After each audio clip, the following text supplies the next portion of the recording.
Good night to the Belizean people at home and abroad. Welcome to this 83rd edition of Belizean Affair.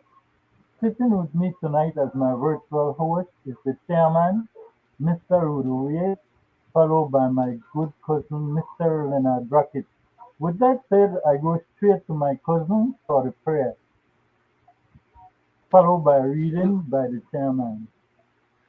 good night. My name is Leonard Brackett. I'm glad to be a panelist on tonight's 83rd show.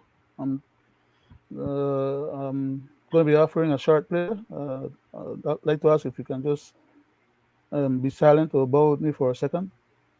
Divine loving Father, I thank you for this privilege that thou hast granted us to come before thy presence once more. We pray that thou mayest continue to guide and bless and protect us. Help that whatever we have to say tonight may accrue some positive benefit and outcome on behalf of our people from Belize, Belizeans at home and abroad. We pray that thou mayest continue to bless our family members, friends, and loved ones wherever they are. Thou knowest them by name and number. We pray that thou mayest bless our country of Belize, its people, and its leadership as well. Please bless this country of the United States, its people and leadership. Please bless the rest of humanity. And in specific, Lord, we pray that thou mayest bless those people in Gaza and Ukraine and all over the world, wherever people are having difficulties and being hurt for no justifiable reason. We pray that thou mayest give us the strength and the courage to endure. And we pray that thou mayest continue to abide with us now and always for Christ's sake. We pray these mercies. Amen. Thank you. Thank you, Leonard. Thank you very much. You're welcome, sir. And it's always a pleasure to be in your company, yourself and Gregory. I couldn't have been sitting, with better persons, to depart knowledge and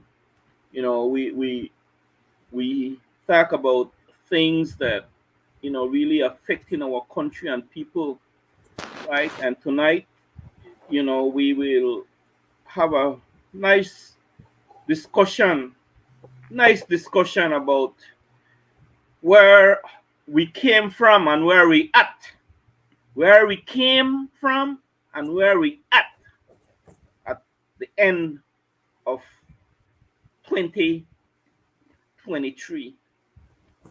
Mhm. Very, very, you know, experience. We experience a lot, and some people, have been hurt, right? Some could say yes, they had a good, full, nice 2023, but a lot of us are still dug down in poverty, which is so sad. And we always, advocate talking about how we could uplift our people out of poverty, put them in a level that they don't have to be crying about the next meal or crying about the bills, right? And it's a never-ending saga for a lot of our poor Belizeans, right? So thank you for that prayer there, Leonard. And as always, we have a reading, and I will read from Luke 10, 20 to 29. Says, nevertheless, do not rejoice in this, that the spirits are subject to you, but rejoice that your names are written in heaven. In that same hour, he rejoiced in the Holy Spirit and said, I thank you, Father, Lord of heaven and earth, that you have hidden these things from the wise and understanding and revealed them to little children. Yes, Father, for such as your gracious will. All things have been handed over to me by my Father, and no one knows who the Son is except the Father, or who the Father is except the Son, and anyone who to whom the Son chooses to reveal him. Then turning to the disciple, he said privately, blessed are the eyes that see what you see. For I tell you that many prophets and kings desire to see what you see, and did not see it, and to hear what you hear, and did not hear it. And behold, a lawyer stood up to put him to the test, saying, Teacher, what shall I do to inherit eternal life? He said to him, what is written in the law? Or do you read it? And he answered, you shall love the Lord your God with all your heart, and with all your soul, and with all your strength, and with all your mind, and your neighbor as yourself. Amen. And that's my reading from Luke. Back to you, Gregory. Thank you, Mr. Chairman.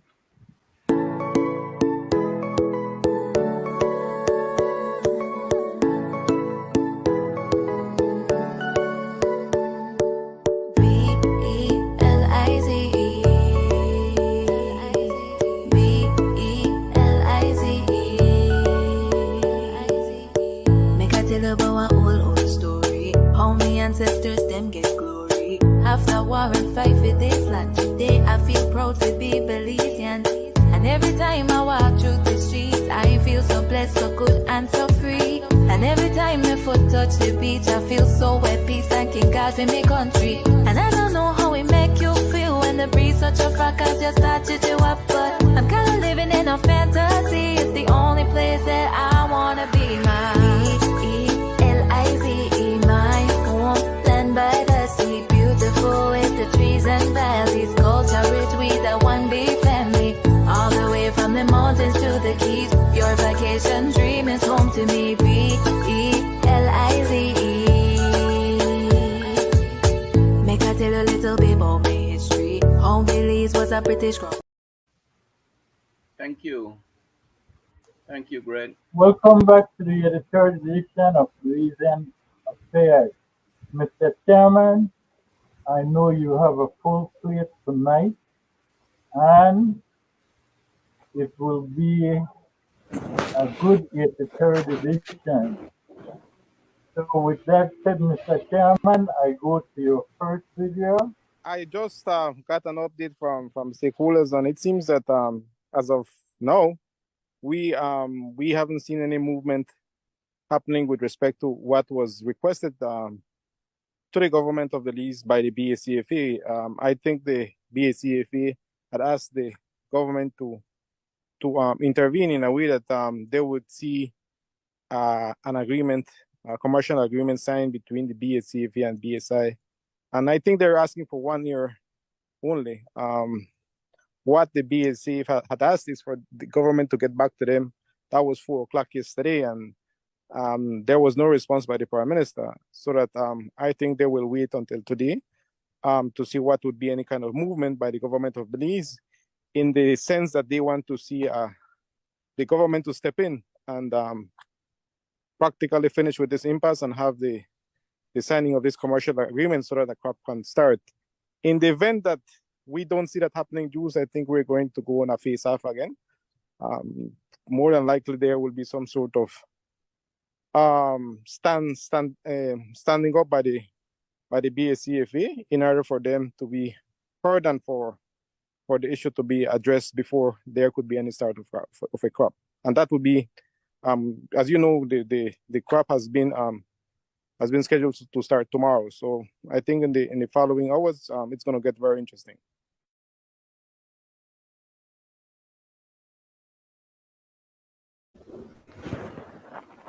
Thank you. Mr. Chairman, the floor is open to you, sir.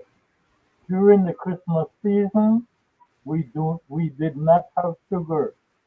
Most people couldn't make their cake, and we're heading into the new year, and we are back and forth with these same problems in the sugar industry. With that said, sir, I turn it over to you. Thank you, Greg. Like we on this show, we we are very mindful of what goes on in our little Belize. We are very mindful about the things that people go through unnecessarily. And brothers, my people at home and abroad, it seems like it's a never-ending saga. And this what you saw just a while ago on the tape is not the first time, and it seems that, in my personal view, it's not going to be the last time. But before I touch that, right, I always like to do a little recap, right? I like to, go back a little and just to remind people of where we at, past and present, right? Um, I say this to say that, I think that it's high noon, that our eyes should be open to see the things that we are going through, have been, and still going through. My people, before this PUP government took over, right, we had a catastrophe in the United Democratic Party elected government. They were there for 15 years. And let us not forget the depth that the UDP government had left this country, right? And one would say, and the ills that they have done, the corruption in the UDP in the 15 years that they have, yet you all have elected these people to protect and serve us. Here we come again. I don't want to go back from before the UDP took office. I don't want to go back to the PUP era, right? Because that is so sick too. And here they are again. We thinking that their manifesto and the way they were marching and every good things that they say they were going to do for us and the country, and the bad things they talk about that the UDP did, and they were going to fix it. They're going to make life better for you, right? I don't care about me, because there's nothing they can do for me. Nothing. But like here, we fight for the poor and less fortunate. We are the voice for the poor and less fortunate. We have campaigned through this medium and past medium about the ills, the things that they said they were going to do, and they have not done it. We talk about our failing healthcare system. Foremost, that the poor and less fortunate Belizean Needs. Need, no want. We need that. But these jackals, they don't care. We played clips and we talk about the good things they say that they were going to do for in the healthcare system and all the nice equipments and all the state-of-the-art hospitals and the $95 million that they have solicited. Somebody gave us that $95 million to build a state-of-the-art hospital. And you talk about the state-of-the-art hospital that they were going to build in San Pedro, right? And these people have no shame, no shame. Well, they left the Carl Huschner Memorial Hospital, like I say, where poor people use, on life support, without medication, without the proper equipment, without service, basic service, basic equipment. Now got it. But you hear through their venomness publicly how that all is bright and beautiful, and you hear the past minister, health minister say one thing about the CT scan, and you hear the prime minister say the other thing about the CT scan, but the end result we still not have it. We have, through this medium, we advocated for minimum wage to increase. We advocate on past medium and on this medium, and these people, they want to have a baby for a measly dollar and something cents, where they, and while they took months to pass that, with a stroke of the pen, with one day and one sitting, Ashcroft got $76 million off by the People's United Party with a stroke of the pen, right? And he rode off in the sunset with the taxpayers' dollars. Not Briseño dollar, not the PUP dollar, not the UDP dollar. The taxpayers, where that could have gone to a state-of-the-art hospital. You understand me? We advocate about they drag their foot for pay pensioners. You have a lady retired and she got blind, still never get her pension where she needed it for get medical attention to travel out of the country. But we beat that. And after the two shows and we beat it, the next day the lady Dolores Baleramos Garcia gone and talked to that lady and get part of her money, right? All I'm saying is that, we are advocate for the poor and less fortunate, and we advocate when chance to take from we, right? Look what they did with the stevedores. We advocate, we talk about it on many other issues, right? We don't want no pat pan for we back. We just want to see these people do right. It would be nice for us to come here and say about the good things that these people do for our people. We don't have no problem saying it.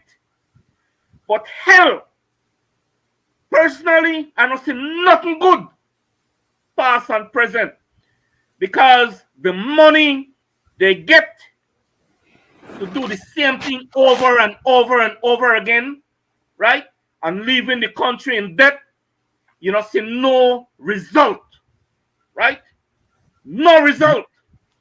Next week, they're going back to the house to get this millions again to do the same thing, then get money for the last time, right? It's a never-ending cycle with these crooks. And I call them crooks because they are, right? You have some sitting ex-ministers right now who had stole outrightly the people's asset. Mr. Rene Montero, right? Is he in jail? Hell no. Is he going to jail? Hell no. Right?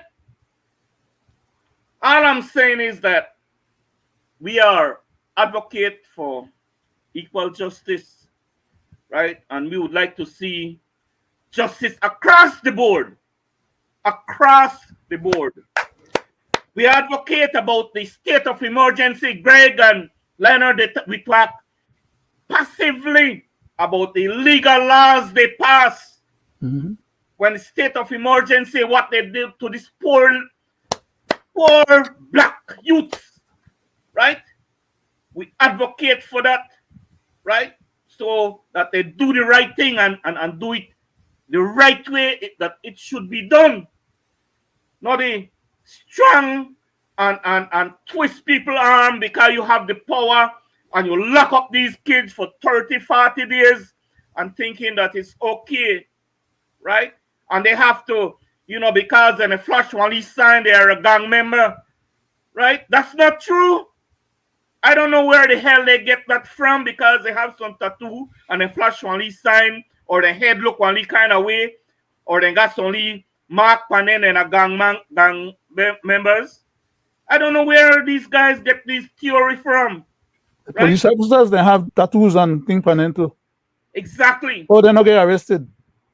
We talk, Then they talk one police about gangs. the illegal imprisonment, right?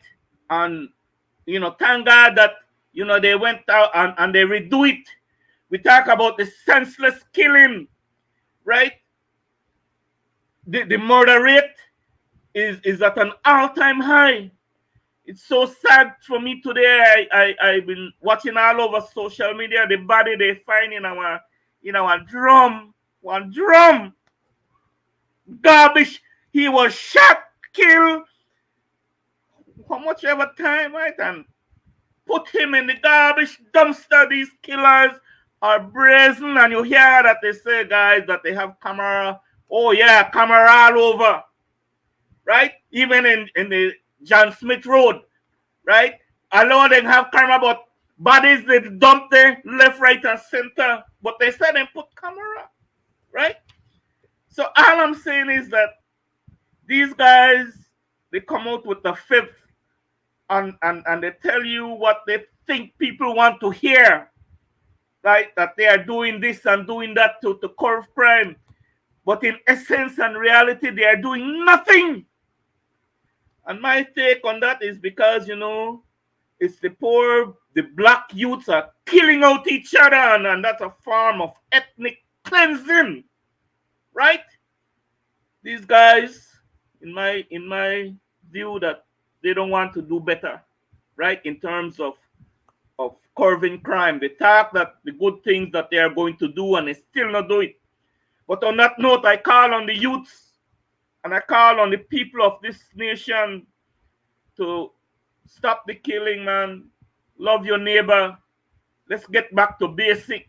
And as we come to the end of 2023, please stop the killing, man.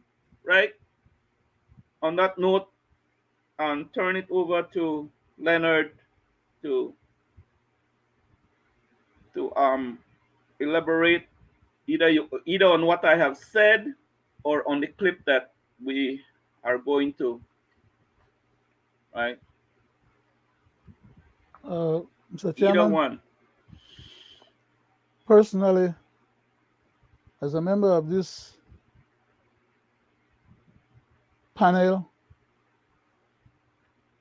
I first would like to, in that capacity as a member of the panel, congratulate you and big you up for whatever my words are worth to say to you that you're an inspiration to me on a personal level with the passion that you bring to this particular program. And I've seen you brought to other previous programs and platforms. And it is my belief, as my cousin would advise me to say from a legal perspective, even though I'm not going to say anything derogatory and or offensive to anyone, it is my belief that Belize needs more people like yourself not only as citizens or concerned citizens, but as the elected people who will represent us and give us that level of commitment and concern for our well-being and safety. Unless we get to that point where people recognize that they, the people of the country, have the right and the power and the authority to be able to make the necessary changes that is required for us to have better governance, unless they make that decision for themselves, we will just keep staggering like a drunken man as a country for many years to come. Because we have seen it over and over and over in the past, as you referred to earlier, Mr. Wade, our chairman tonight, in how these political entities acquire our governance power from us with all kind of lies and subterfuge, and turn around afterwards and do not serve us, the people, who entrust them with our powers of governance to serve us and to help us. We need people like yourself, Mr. Wade, or at least with the mindset that you bring to this panel, and that you have displayed during the course of being on this particular panel. I wish you were one of the people that was running for the general election and would be successful, as well as many other people like yourself, so that we can get enough people like yourself to form the next government by winning at least the 16 necessary seats required. Unfortunately, we don't see that right now or in the near future. But that is my hope. I hope I live long enough to see that happen.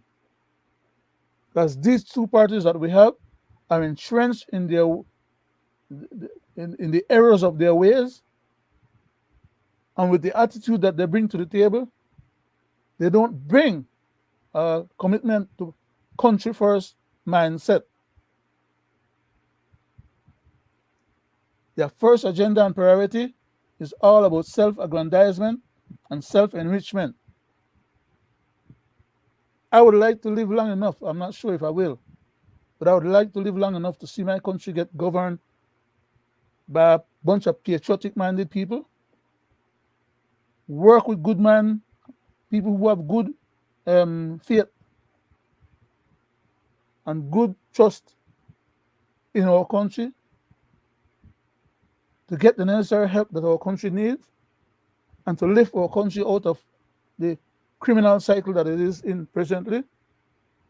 Because if our country can move forward and these young men can get jobs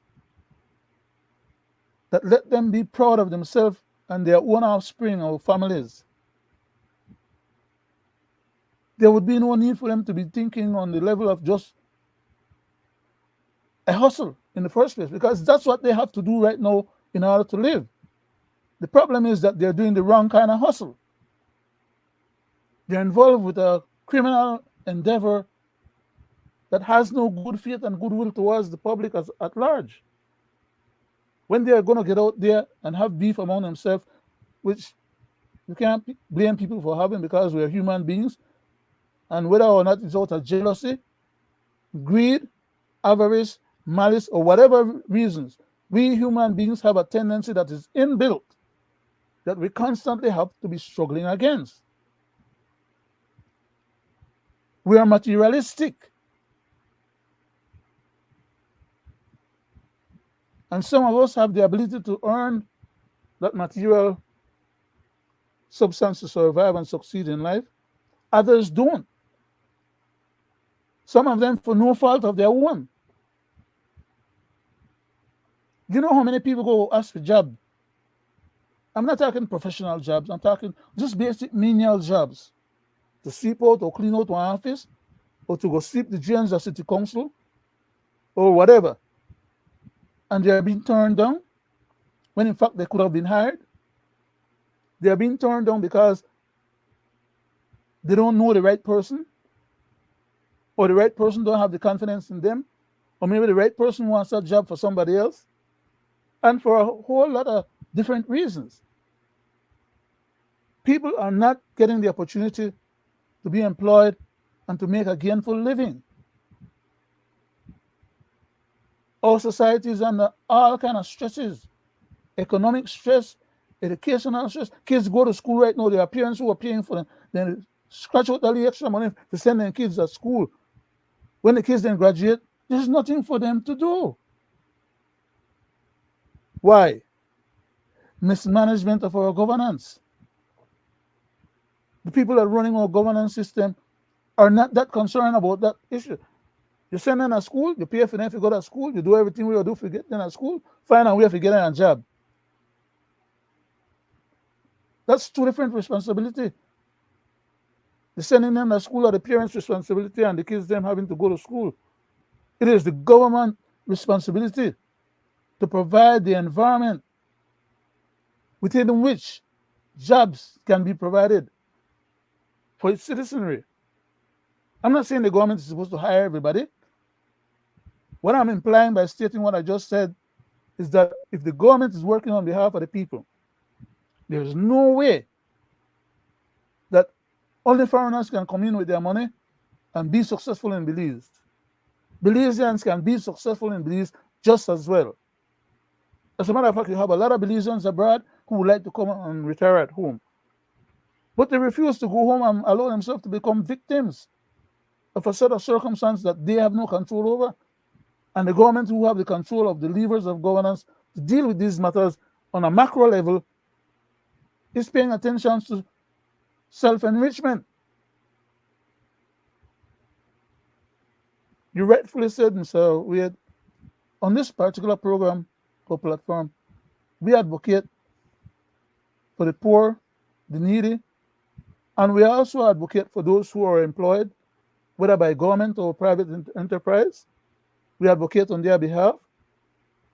We advocate also for people who own and control businesses. And all these things have to come together to help the society move forward successfully. The business house then can't succeed if people don't have money to buy and patronize them. People can't succeed and patronize no business house if they don't have a job, if they don't have another means of income or some other money coming from somewhere else. As a country, we have to support each other. We have to buy and sell from each other. And we have to do the things that are required to develop a country. And that is why we elect a government. The government cannot expect that people should be held accountable when the people give the government the power to govern on their behalf. It is unfair and unreasonable. But apparently that is how the elite people in Belize think. That because they're elite, they're successful, they know where the next meal is coming from. The other rest of the people should try and figure it out and do the same thing too. And that's unfortunate. I turn it back over, Mr. Wade. Thank you.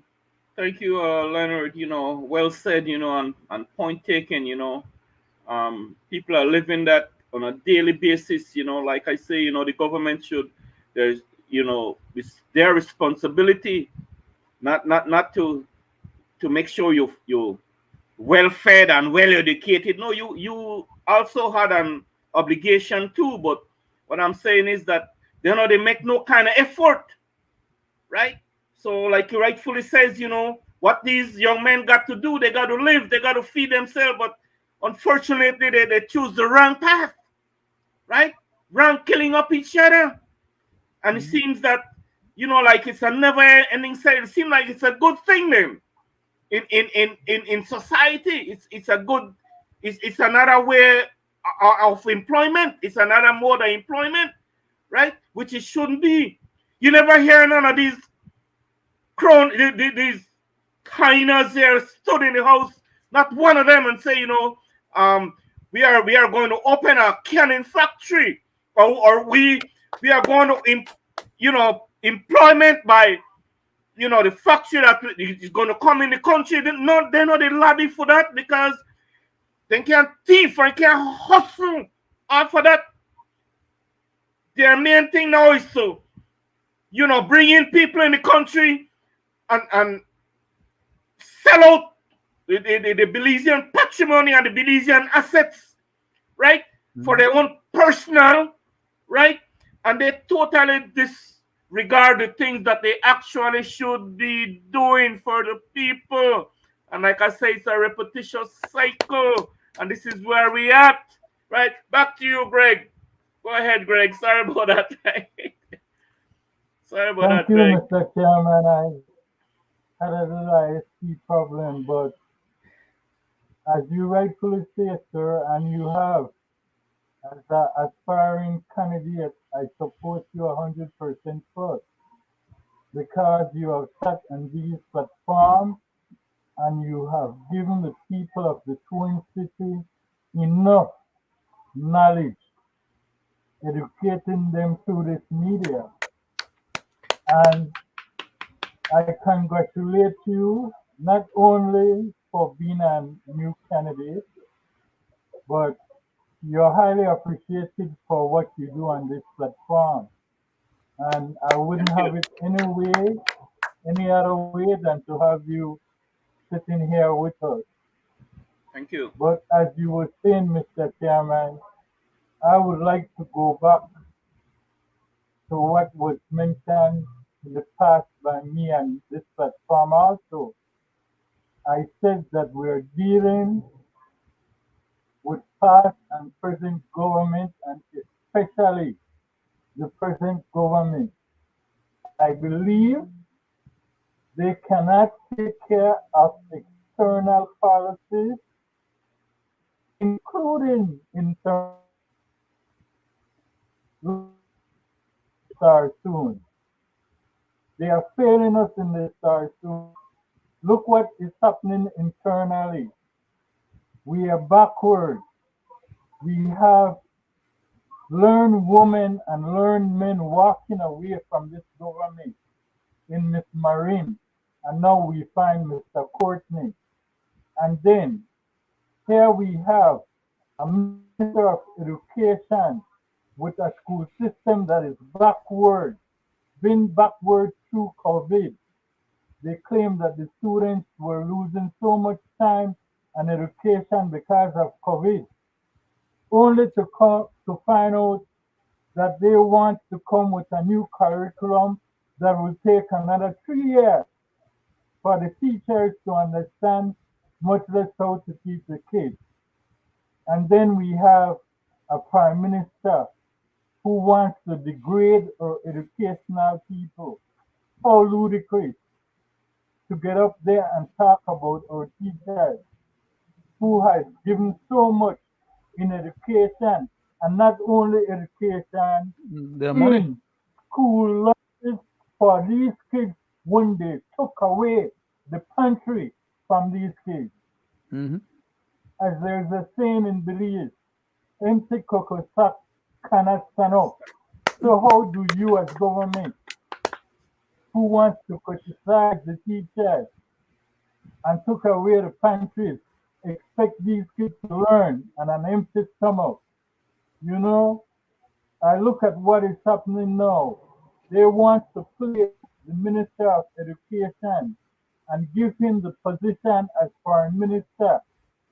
If he, as educated as he are or is, cannot deal with the simple internal affair of education, how then will he be able to deal with external affairs? To me, again, that is ludicrous, you know? And I see this government falling apart. Look when we look at the sugar industry. And I don't even want to go to that because this same government, before the Red took over, look what happened to DFC. The Red had to bail them out. Look what happened to the port. What happened to the airport? Look what happened to lots of assets from the Belizean people that have changed hands. And now they come and want to get a pat on their back as though they are doing good when they go and they said we are getting back our ports and all those stuff. You know, Uh, Mr. Chairman, Greg, can I ask the chairman to yes let me sir. step on your toe right there quickly before I forget the thought? Mr. Chairman, quickly, Go can I? ahead, May I? Leonard. Go ahead. Surely you Yeah. can, sir. Judge, Go ahead. on that specific point that you just brought up, Greg, I need to point this out to the general public again. Okay? When they went and pretend that they were giving us a deal to get back our port, they did not have to pay Mr. Ashcroft any $200 million more on top of the 150 we don't get, on top of on top of the 76 we just get. That's 300, almost $400 million there alone in those three transactions alone. Okay? That's $400+ million there in those three issues. And then try tell us in order to get back our port that they are doing us a favor by having put all those things together. And the port was mortgaged for less than $40 million. So all they had to figure out in order to get back our port is how much more they may need to pay the man. To finish paying for $40 million plus interest. They never had to go on to know $200 million more on top of what the man they don't collect. He don't collect out of the $13 million every year for 10 or 11 years. He don't collect $140 to $50 million. So there's no way that they was doing us any favor when they ain't gonna settle with the man for all the other rest of stuff there that they have not explained yet to us in details, and they have not accounted for us yet in details in terms of how much money they somebody else Greg, Greg, you're coming in twice on this on the thing. Yeah, okay, but Go ahead, Greg. they did not have to lie to us and pay the man all the extras of hundreds of millions of dollars that could have been used for our government to run our government affairs and stop squeezing the people. Exactly. So then they lie to us over and over, and they need to stop make clown out of us because they settle with a man for other things that had nothing to do with free public affairs. Okay, but they settle out of we public treasury. Sure on that. Thank you Go very ahead, much, Greg. Mr. Chairman. Yeah, Thank you, yes. Greg, for yielding. Yeah, go ahead, Greg. Mr. Chairman, and with all said, I still have an issue with them because the present government under the Prime Minister is trying to say it will cost the Belizean faithful not one penny of their tax dollars. So I want them to explain to me how did the attorneys get paid. Likewise, the tax dollars that he used for legal opinion, the tax Greg, dollars he used. Greg, the man got on TV when they asked the same question that you asked just now. How did the attorneys get paid and how much they got paid? The man said, well, the bills not got to him yet, so he don't know how much they get paid. Exactly. The man that lied by Yes, himself, I didn't realize it when he did do it because they try to lie to we. but Go That's ahead, how much Greg. of a knucklehead he with is. all that said, Mr. Chairman, my issue is Man. we are dealing with past and present government who does not look out for our retired civil servants. Mm-hmm. We are dealing with a government who is So true on taking that. So the true on that, people's Greg. money from So true on social that. security Mm-hmm. and not using the taxpayers' money to do what is right. We have a broken down judicial system with less than 3% conviction rate. The government cannot even go to the house to get the money to fix the courthouse. Instead, have to take the people's money from Social Security in a donation. Mm-hmm. When you have these people who get sick and can't even collect their own money from Social Security, but they Pension. can lend out. Employees can borrow and build houses and Mm-hmm. barely paying back. So we cannot take care of our own. But they can't get the I people in have their money. this But they try to stop government. the people from being I qualified have to get their retirement money I and have chance an it. issue with this government who is creating and passing new tax laws to get more taxes from the people when they Mm-hmm. are giving away millions of dollars in concession to foreign entities, but wants to penalize the people of this country. What and good giving was the and dollar Greg, and 70-cent rate? Greg, Look at and cost of living, they're Mr. also Chairman. making laws to give other smaller communities the authority to go after their own community members to collect their own separate I, tax. I have a problem Crazy. when they pass unconstitutional laws, Mr. Chairman. The civil assets and unclaimed wealth, Hello the NPO bill, Mr. Chairman, the again. bill they are trying to pass Look to at stop that. us You know, from speak we got about to call them. them out. We got a Mhm. problem with that. You It's know, not right. You know, and we I have a problem with them violating the people of this country constitutional right under the Freedom of Information Act. Everything this government does Secrecy. should be publicized so the people can know where their taxpayers' money is going. With Mhm. that said, Mr. Chairman, I thank yield the you, floor to you. thank you, Greg. Thank you. Great, These great, are things great, that I'm glad that we great. have this little recap here because these are things that we are passionate about. Our people, how they live, how they go to school, how they eat, right? Their welfare, right? And to cap that off, that little recap, I want to remind the Belizean people at home, right? To every time past and present government come in the house to ask for money, right? To do the same thing over and over. Oh no, no, no, get it. They ask for the money to do the things that uno need, but uno don't get it.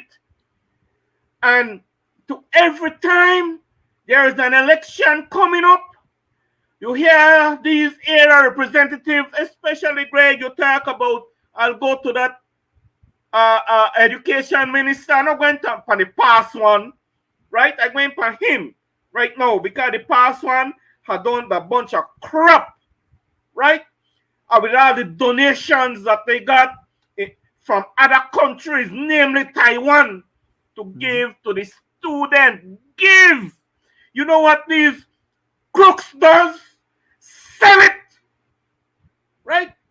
Sell these hardware, these little laptop, these little things. And then what is so sad about it, they give it to people, Special. students who don't need. The little poor picnic when need that most of them don't get it. Hmm. And they always talk about free education. You know, just to hear about free education now from this Fonseca guy, You hear free education from the time of memorial. All of them they give free education. Hmm. And I want to tell them it's all lies. You go ask a single mother out there and ask all the tuitions that she has to pay for her kid to go to school. Not free. So I've said it in past shows. I want this minister to tell the world and tell the Belizean people what item is free. Not even the toilet paper is free. Not even the soap. Not even the eraser for the Mr. blackboard. And Chairman, it's free, Mr. Mr. Fonseca. So what the Chairman, hell you talking about? You need to stop it.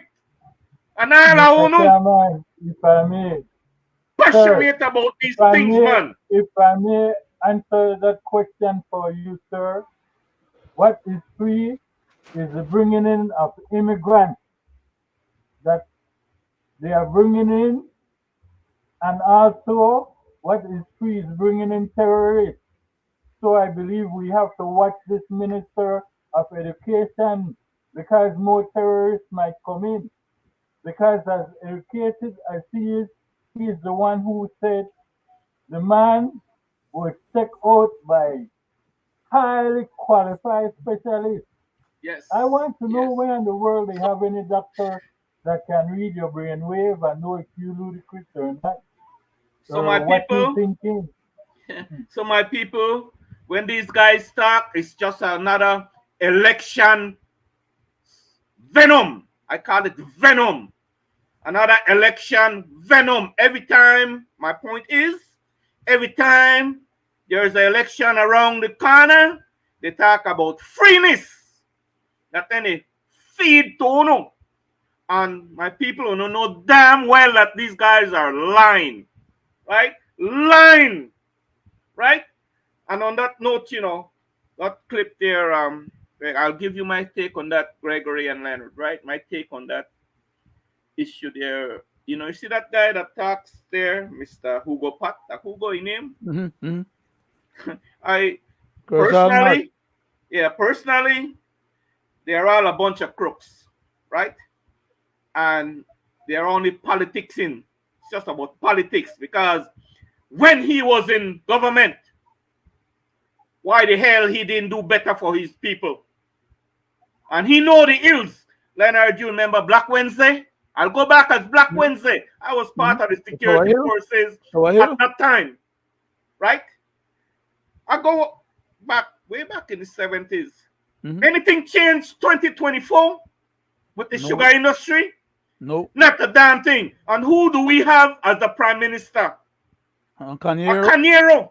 Well, I don't want to say what else, right? But, don't you think that he should have had the man at the boss now and I'm the prime minister of this country now will fix this damn problem that has been from generation to generation sugar problem. But my take on that, otherwise that Mr. Chairman, please indulge me, sir. Sorry for interrupting you. go ahead. The gentleman is not a Canero, You're not a Canero by owning assets that includes cane or Kenya.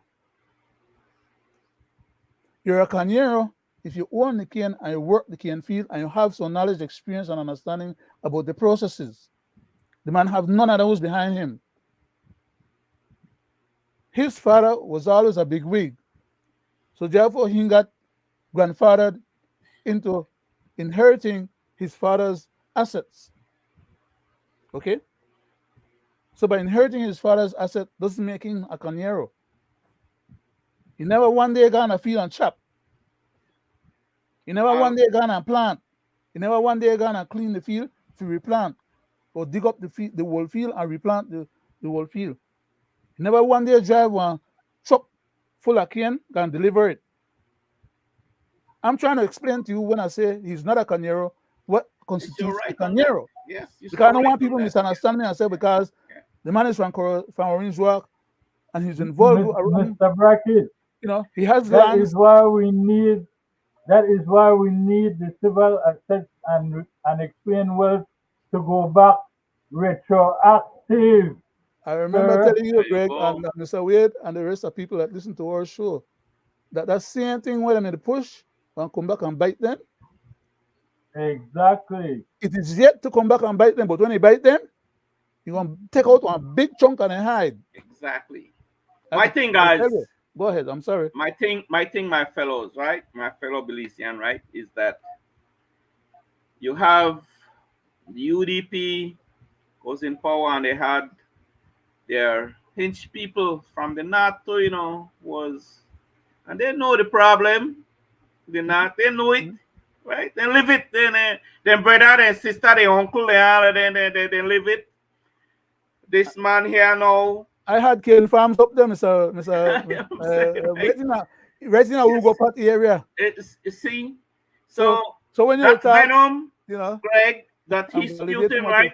Now I'll tell you this: what I would like to see done, Greg and Leonard, right? You have the new factory, the Guatemalan factory in this country, right? Contender. I don't want to call the name, right? I like calling names. Okay. Because I know understand me? when I call the names. I want people to know what we're talking about, and I want people to be elucidated. I don't want people sugar, you know, to sugar, right? Mhm. Sugar, right? Now, don't you think any fool would have said, man, you got 2 sugar factory in the small Belize, Mm-hmm. right? And we run out of sugar. My poor people, they can't get sugar, Leonard. I swear to Because God. of monopoly. Because Right? of monopoly. Lately, guys, you know, they feel it. The poor people, they feel it. Knowing the £2 per family. A lot of Right? people never When make you cake, go there, People right? never make cake, Mr. Wade. Yes, sir. Mr. Chairman, some people Miss- never get their cake. Mr. Canero Minister and Mr. Canero Prime Minister, you should be ashamed of yourself, you know, man. Mhm. Right? Should be ashamed of yourself, man. Anything shouldn't even be out there for public consumption and the world to see. Right? The level of mismanagement, Mhm. the level of corruption. And at the end of the day, who feel it, guys? Who feel it? Right? The poor The- people who go. Then go on to the house and make Mr. one law Chairman, and make one SI to try fight BSI, ASR. And because they don't know how to write laws, they got scolded by the court and they lost the case. They keep making illegal laws and we keep pointing out to them what they can do and how to do, unconstitutional laws. as if we really have to tell them. Because they have about 7 or And 8 they- laws in the cabinet and other lawyers are wrong. Go ahead, Greg. Go ahead, Greg. Every case Uh-huh. that we have talked and speak about up here, that I told you they would lose, what happened? They lose them. Every single case they lost. But you know what, Mr. Chairman? Oh, man. I want to come back to you because I told you that I will back you 100% and we're going into municipal election. And I want the people to understand through this clip that I am playing at this moment. Be careful because the Panelists shop open. To put it in plain man language, the Chief Justice, and these are my words, found that the Prime Minister has been operating the government like a panades shop. He made a very famous riposte when the UDP had lost at the CCJ, saying that Mr. Barrow is running the country like a panades shop. January 31st, 2020. January 31st, 2020. 2020, yes. It seems you have that Yeah, date fair etched in. panade shop. So how did he like this panade shop? How would Eamon Courtney then make the same? If you're saying that he can't take this, he's like Mandela when he first came out of prison after 27 years, went with his wife for 9 months, I can't take this. If he's saying that, then Johnny Brissender is running a panade shop? But one that seems to be significantly more greasy than expected. Of course, and not even nice.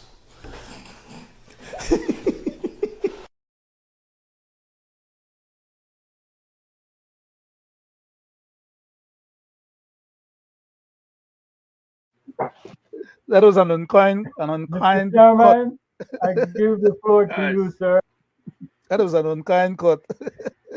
You see Oh, the man. level of politics mongering, right?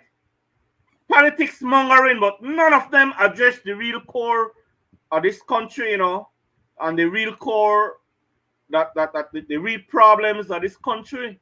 None of them do it, right? All they do is bicker against each other, and they conspire how to make money, right?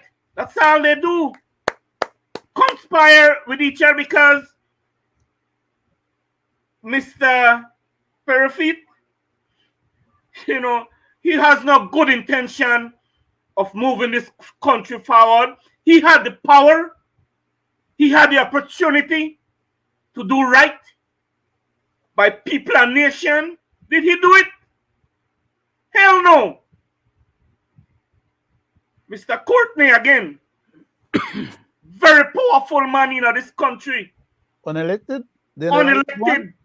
Unelected, but have more power, maybe even more than the Prime Minister. Right? And you know, gone no way, in my personal view, Gregory and Leonard. That man no You gone know when away, we right? you know when Because we in the right in the circle of the money and power, right in that circle, and he know they come out of that. The only time he come out of that is when he leave this sinful earth. That's the only time. So the taxpayers of this country will continue to be paying him, right?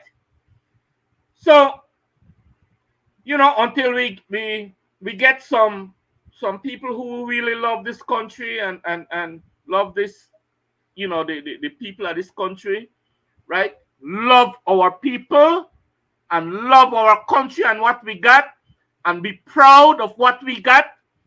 Until then, this country is gone if we don't get them people. Mr. And when I Chairman, say gone, wait for the ruling of the ICJ. And then see where it's talk about. Go ahead, Mr. Greg. Chairman, Go ahead. I played that clip just now, and I want you, the people at home and abroad, to see it and understand what past and present government has done. Don't be fooled and take the Panelists money because they want to suffer for 5 more years. And maybe worse. Maybe worse. Right? Do you think the Panelists are open, Oh yes, Election man. Right now, yes, yes. Right? Was that Panades shop, Mr. Figaro? Panades? On Albert Street? Yes. No Panades shop. They pop up all over right now. All over you have Panades shop.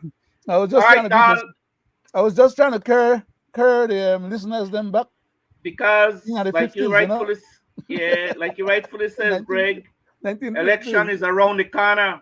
I don't know all who got harm from the Christmas cheers, right? They didn't pass my street. I don't sit there unless it then pass when I sleep, 1, 2 o'clock the morning. But nothing changed with these people, right? The PUP went past and give his on your street and give the known PUP. The lady went come with the little list, and she know who the PUP, and she went hurry come out of the vehicle and show her, right? For $50. That will be $10 Panades a year. Yes. So you, the people, have to decide. And this is real, this is real because Well, then they deal with hundreds of millions of dollars. Yeah. Okay. And guys, that Christmas cheers not accounted for, They don't have to bring back receipt and say to the financial secretary, Mr. How name Wait guy. See, Mr. Wait, see me receipt here where I give John, George, and Jose and this one and this is where I give them. No, Mr. Chairman, that's money in the pocket for them. Mr. Chairman, on that point, no accountability. Go ahead. On that point about the accountability for the money we then get for Christmas cheers or special occasion, it is known that many of those people, but not many. Let's be more precise. Quite a few of those ministers and some were just era rep or members of the house did not use that money the way it was intended to be used, which come back to the last statement you just made. I'm just saying that in support of what you've just said, because when I say it, I know where to say it from. I know where the carpenters are. I know where the skeletons are. So if they want to come for me, come. And guys, it's a repetitious cycle. It's a repetitious cycle with no good intention, guys. Those money was given to these guys, just to stay, instead of saying like whole year then, right? See, 25 grand here, buy your liquor and your ham and your feed your family then well, right? You understand me? They should have said that. Not in family, Mr. Wade. I know what you mean. I know you mean the family were living at an area as in constituents. Exactly. But the correct way to say it that in constituents, because they were actually feeding their family. Because why say that, Greg? And the man Balona that's in the area representative here for Kaya Central, I don't see him in this area none at all. None at all. So where is the Christmas shares money that you got? And it's not your money, Balona, and it's not the Mr. PUP Wade, money. It's Mr. Wade, taxpayers' dollars. for public clarity, okay, the ministers then get one bigger amount of money to them than what the House of Era reps. Representative members them Yeah. as era rep get. Exactly. And the UDP, when the government is in power, the ministers them and the era rep for the government in power get more than what the opposition members then get. So there are different categories, 3, 4, 5 different. In fact, the prime minister getting one lot more than where everybody else get, because his constituency, whoever the prime minister is at that particular time, I'm talking about historical facts now, okay? If anybody want fact check where they say, check the budget. Because we have one budget, yeah. and you could do what you call forensic auditing. Yeah. A lot of anything where they tell or where they mention is about forensic auditing of those facts and those circumstances. I go back and I research and I get the information and I archive them, so that when I speak on these matters, when they want to come for me, they come for me and they carry my documents with me at the court, and then business will get put in the court and in public arena. And guys, then people will get to see how treacherous these guys really are. Okay. And guys, since we're not in that festive season, right? We are in the holiday season. A lot of things are donated to these ministers and area rep. Donated and mayors by the merchants in their merchants, by the merchants that live in their area. So the harm when they give, they never even bite, most of them, right? Most of them don't even bite. So when they come around, my people demand a little back from taxpayers' dollars, right? Demand it because it is rightfully yours, right? And like I say, Mr. Chairman, can I be rude? I use the term rude because I know I'm being rude by stipulating and putting in things, but it's for public consumption. I will try giving one special gift to the public. So I'm going out on a limb and stipulate that there was once a person that was called the ham person who got all the big contracts from a certain party, political party, to provide hams to different constituencies. And that ham person make big money off of them deals there, okay? I was a preferred person. Don't say yes. You're so So right. I'm just pointing out because a lot of people know what they say. Yeah, I know. Okay?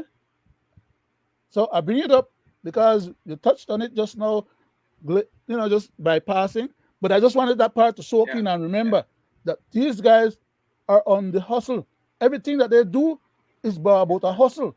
Yes. And so any money, whether they come back to them in donations or in kind rewards or benefits. But anyhow, I just want to state that Go ahead. People know that to be a fact, so I just wanted to go ahead, Greg. Exactly. Bring it back up so people can keep it Go fresh ahead, in their Greg. mind. No, ahead, Greg. Mr. Chairman. Again, I believe that the present government have in-house fighting, and it will come out publicly. And I know why I'm saying this. I really believe that there is in-house fighting, and I would believe that Greg, some people in the party. Greg, you have I to told know. you so. You have no. Greg, you have to know because you are one of the person who they stir up the mischief making inside of them guys. They're listening to the Belizean Affairs show. They listen to it. Well, I will tell you why. I believe within the party, they want the prime minister to go. I strongly believe that. And I will tell you why. Because of something that just recently happened, does not line with what the agenda the Prime Minister wanted to do and new identity. Let me play this clip. In the statement itself, for example, we want to be able to reach the point in the Constitution itself where that preamble is quite clear as to defining the understanding of the nation and being founded under the principles of God. And what we're saying here, so as not to let anybody become alarmed or or become confused, as we defined it in our country in this day and age, we are not only a multi-denominational country, but a multi-religious country. And so there are different sets of persons who make reference to their God in their seat and the way they understand it from their culture. And so in understanding who God is and under the principles of the supremacy of God, we just want to highlight that it doesn't only have to do with Christianity itself, more than the dignity and respect for a God. What we're trying to do, this is, as I said, a first step, and it is a working relationship that for us, beginning with the Belize Council of Churches and the Evangelicals, this is a first step. I am certain that in time to come, we will be able to include some other groupings, both in our discussion and in any further agreement with the government. But we thought that we would begin. Greg? No, Mr. Chairman. Long overdue. Then finally Mr. get Chairman, Go ahead, Greg. the Minister of Churches, Mr. Henry Charles Usher, signed this 10 agreements with the churches. So you know what that is saying? There will not be a separation of state and church, because with this, they cannot take the word God out of the Constitution, which will be going against what the intended Prime Minister we are dealing with wanted to do, to give Belize a new identity. And that is exactly why I'm saying I believe there's a strong in-house fighting within the party, and some is disagreeing with the way he's running the government. Mr. Chairman, can I throw in Go ahead, Leonard. Go ahead. I will. Mm-hmm. Just on exactly what Greg stipulated just now, I just want to add this little point. If you guys, my panelist members and the public would recall, I think it was 2 or 3 shows back, when I pointed out that I would just like to see the PCC fall on its face, because for all intents and purposes, it was set up to fail. And I love the present constitution, and I think it can serve us quite a few more years before they have to change it lock, stock, and barrel. They can keep modifying it as they need to within the bounds of the constitutional prescripts, right? According to the powers that is vested in them as legislators to make laws. But this idea that Mr. Henry Charles, because he is the minister substantively in charge of the constitutional process right now, the constitution, the PCC process, that he gonna go and have back channel agreement with the churches for them to write what would then become part of the potentially new constitution is arbitrary and capricious and an exercise of powers that is not within his purview, because the PCC is still operating, as the Prime Minister keep reminding us. So he cannot go and make no agreements on the side with nobody and bring that and push that into what the PCC agenda and effort is all about, which is why I remind that I think it was last week that we mentioned it, or the week before. It wasn't too long ago. Not too long ago. These guys, about 3 shows ago, these guys are discouraging and playing games with the heads of the PCC members, because the Prime Minister himself said that they're going to bring whatever they bring to him, which is what they have written down anyhow in the authority, right? That they will bring what they bring, and they will decide what they're going to do. When they're going to decide what they're going to do in cabinet, they're going to haul out some of these same things If they Out of haven't them given back it pocket. already to the PCC, they will haul it out and add it on because they have the right and the powers to do that. While the PCC is of the opinion that whatever they take to the Prime Minister is what the Prime Minister is going to take to the House to be voted on.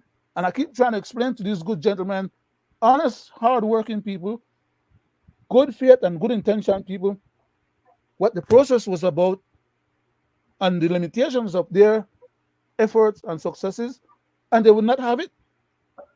Today we are having this discussion, and it's happening to them, and they're getting discouraged, they're getting marginalized, they're complaining. Some of them don't want to show up at the meetings. Some of them they complain because they know they get their money on time, and for a lot of different reasons that have nothing to do with the facts or the point of producing a better constitution than the one we have today. It was never Right. as an intention. They did Right. not Right. listen to what I said, and they Right. were not trying to do it in good faith. When I said it took the Bahamas 8 years to fully try to rewrite their In constitution, good faith towards the and what people. they did, exactly. And Right. you know who is crying now? The You very know same who one. is crying because he know it will fail. Here we First, it go. seems like Minister Usher, right hand, is not speaking to the left hand with regards to appreciating the language of the agreement. For me, what's striking is that the language of the agreement is really Christian nationalist ideology, which means it's fusing legal issues with the ideology of a certain sector of the religious community. And that to me sets a dangerous precedent because his ministry, which is responsible for the PCC unit operation, and for him to do this is in essence undermining the very work of the PCC. Why would you sign an agreement that has Christian nationalist thinking that is preempting 1.5 million in investment that calls for reform, that calls for the state to create or design a social contract that its people can believe in? Why would you undermine that investment? This is where Christian nationalist ideology becomes dangerous because government says in many of its technical meetings, we are here to leave no one behind. Where's the agreement with the Muslim community and the Hindu community and the Jehovah Witnesses? Where's that agreement? Where's that agreement with the Mormons? If you're talking about religious affair, let's talk about inclusive religious agreement that looks at all sectors, not just to focus on one. Why not have an agreement that establishes that there's a social contract between the church and the state, and that means it would serve the needs of the citizen in an equitable and equal manner? What they did was to lose an opportunity to show that there's a level of solidarity with the needs of our citizen. What they did was to undermine the very premise that his ministry is seeking reform. You don't undermine that premise that your ministry is seeking reform by signing an agreement that has no basis in secular thinking, in legal precedents, in practice. The people of this country need to know what is it that the state. Anyway, I'll Mr. jump quick on Chairman, that. Yeah. before you do, Mr. Chairman, Henry Charles Usher did the identical thing the Prime Minister did when he made those amendments for Oceania and the churches. That's the identical thing he did. And you know what that is saying? There is nothing wrong with the present constitution, and what Mr. Roscoe is saying is wrong. Because under the present constitution, It speaks for all faiths. It did not leave out any. I go to you now, Mr. Chairman. Thank you for that. You want to say something, Leonard, before Yes, I? Mr. Chairman. Yeah. Precisely what my cousin just identified, that Mr. Orozco was wrong in his stipulation. It's because Mr. Orozco is having a dose of his own medicine, and he don't like it. I'm being like raw and broad with the statement. I'm not trying to couch it in no legalese or in no niceness. I'm being just raw and broad. The man is getting a dose of his own medicine that he was trying to dish out when he thought that everything was rolling in his favor. No, I do not agree with him. I do not agree with what the church then did and how they went about it. You heard me stipulated before the clip was played. I didn't even know that he had made those objections or hadn't been privy to that particular clip.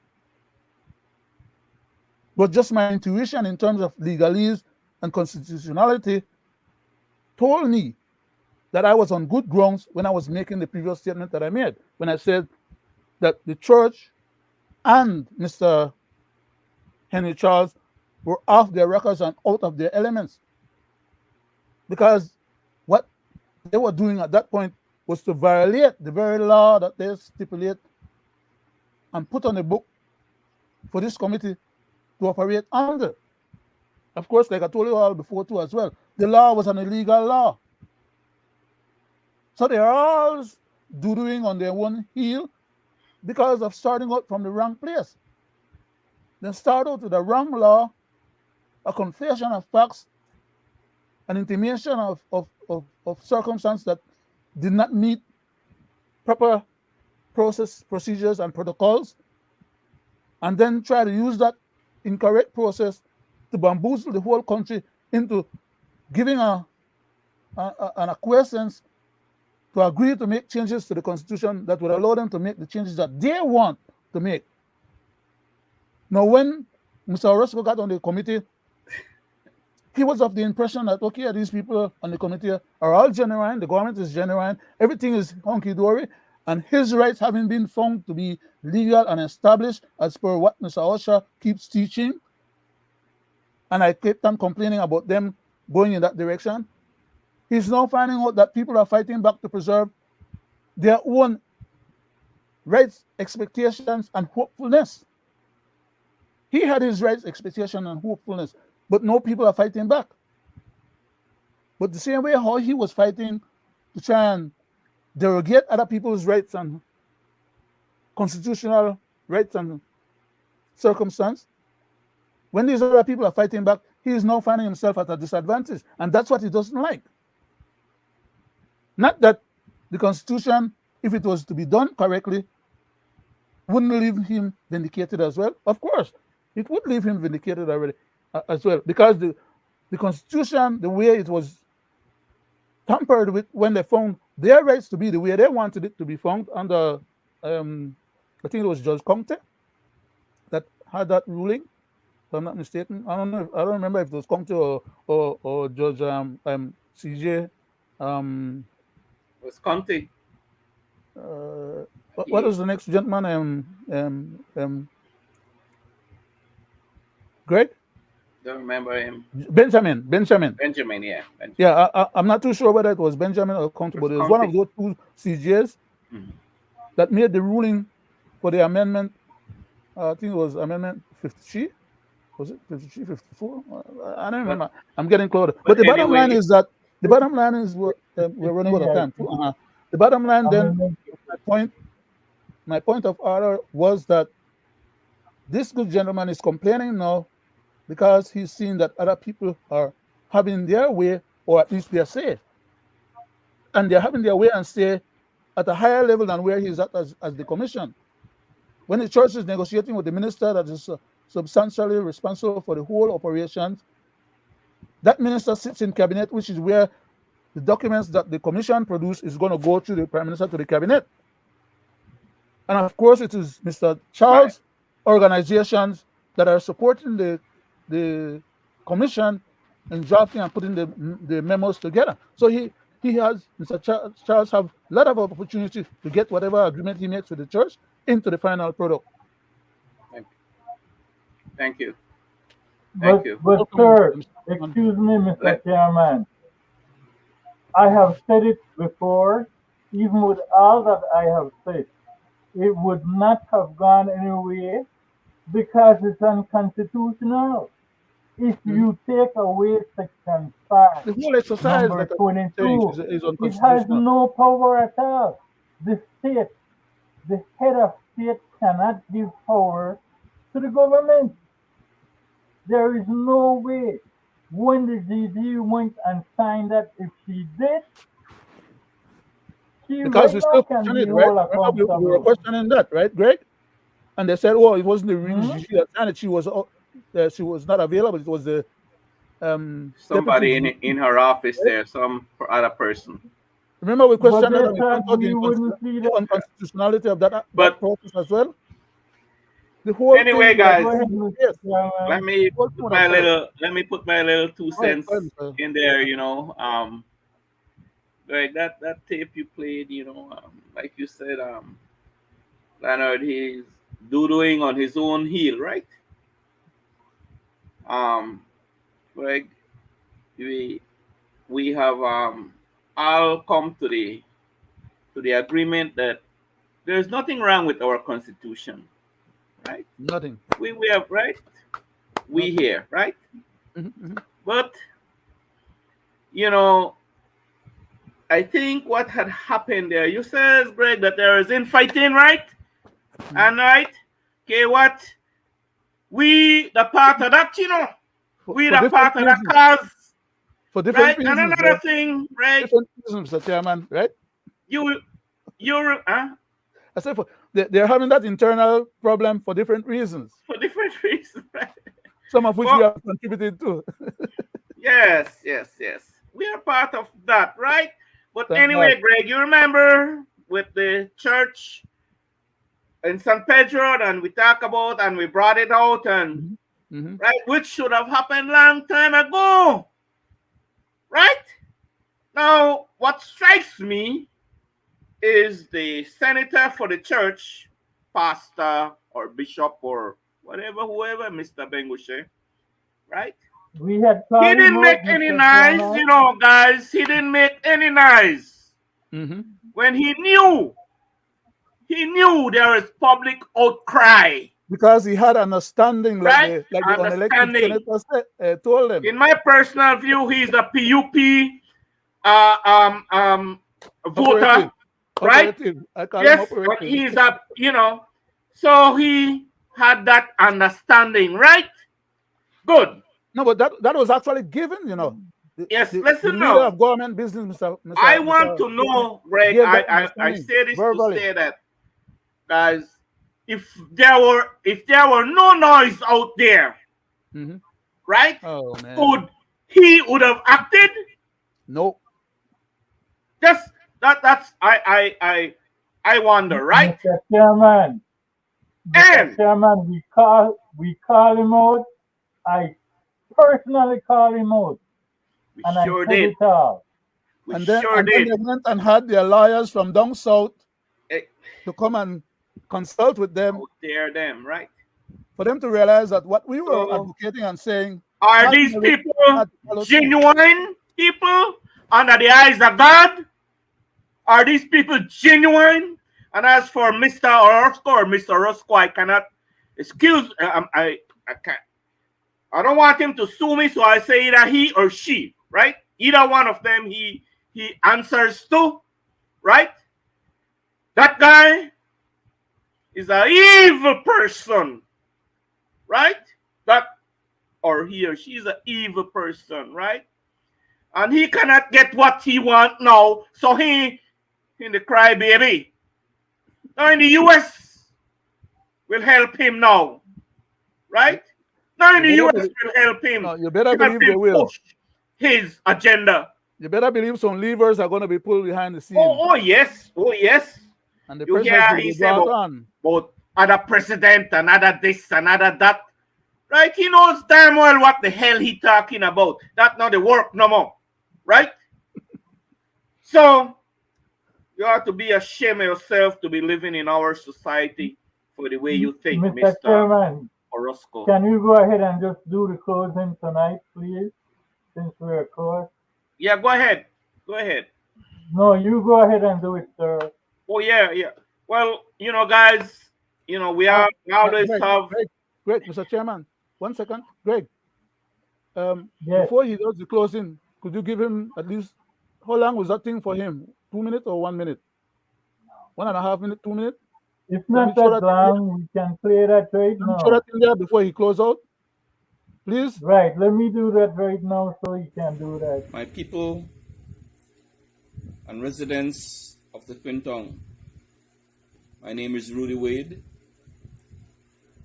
I will be contesting the upcoming municipal election again. I humbly ask you, the residents of the Twin Tongue, for your support once more. I am the only change. You have supported the United Democratic Party in the past. You have supported the People's United Party in the past. And you have seen the ills, you know, for change. If you want that change, I am the only change that will be on that ballot. So come March 2024, please give me your support for real change. I am for people and nation. Well said, Mr. Chairman. Thank you, guys. You can close off, Mr. Chairman. It's always a pleasure, you know, to be in your company, you know, and I say this, you know, may 2024, you know, bring us the blessings, bring us more joy, and bring us a better way to communicate. And we hope that 2024, the people that we prescribe to listens to us and make that change, right? And it's always a pleasure, and I thank you. And to our viewers and listeners, both at home and abroad, I want to say thank you and good night. It's always a pleasure to, you know, to have your support. Thank you very much.